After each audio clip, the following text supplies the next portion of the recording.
దేవుని నామానికి మహిమ కలుగును గాక. ప్రియ దేవుని బిడ్డలారా, పరిశుద్ధ గ్రంథం నుండి మత్తయి సువార్త 15వ అధ్యాయము 6వ వచనం నుండి 9వ వచనం వరకు.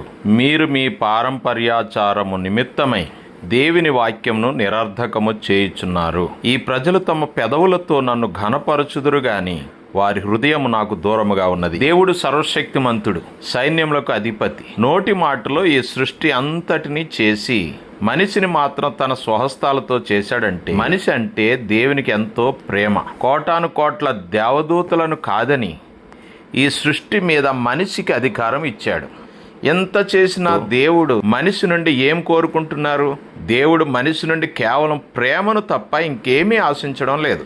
నేను మనిషి కోసం ఎంత చేశాను కదా, మనిషి నా ప్రేమను అర్థం చేసుకొని నా మాట విని నన్ను ప్రేమిస్తాడు కదా అనుకుంటే మనిషి అందుకు విరుద్ధంగా దేవుని మీద తిరుగుబాటు చేసి సాతాను మాట వింటున్నాడు. దేవుడు ఏ పండుగ ఆచరించమని చెప్పినా అది దేవుడు చేసిన మేలులని గుర్తు చేసుకోవడానికే తప్ప తినడానికి, త్రాగడానికి, ఆడటానికి కాదు.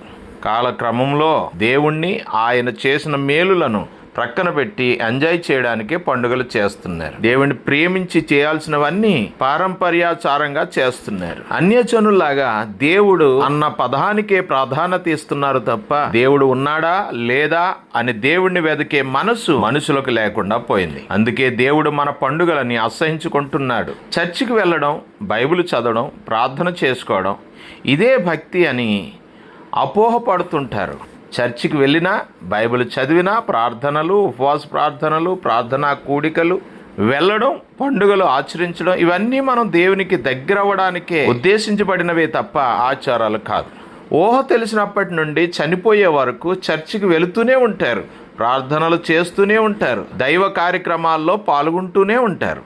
కానీ తమ హృదయాల్లో దేవునికి చోటివ్వరు, తమ జీవితాలని మార్చుకోరు.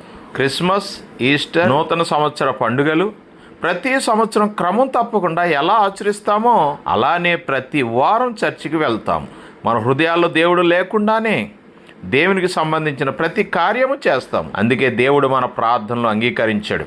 ఎస్సీ గ్రంథం 1వ అధ్యాయము 12వ వచనము అలాగే 15వ వచనంలో, నా సన్నిధిని కనబడవలెనని మీరు వచ్చుచున్నారే, నా ఆవరణమును త్రొక్కుటకు మిమ్మును రమ్మన్నవాడెవడు? మీరు బహుగా ప్రార్థన చేసినను నేను వినును అని దేవుడు చాలా కోపంగా, బాధతో మనుషులను అసహించుకుంటున్నాడు.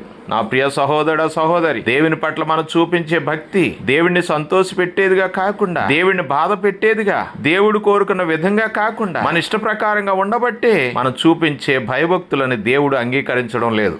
మనం చూపించే భక్తి ఆచారపరంగా కాకుండా హృదయపూర్వకంగా ఉండాలి. అప్పుడే మన భక్తి దేవునికి ఆమోదయోగ్యంగా ఉంటుంది. ప్రియ దేవుని బిడ్డ, ఈ లోకంలో జీవించినంత కాలం మన భక్తి ఆచారపరమైనది కాకుండా హృదయపూర్వకంగా ఉండేలాగా చూసుకుంటూ దేవుని సన్నిధిలో సాగుదాం. దేవుని కృప మీ అందరికీ తోడేయుండును గాక. ఆమెన్.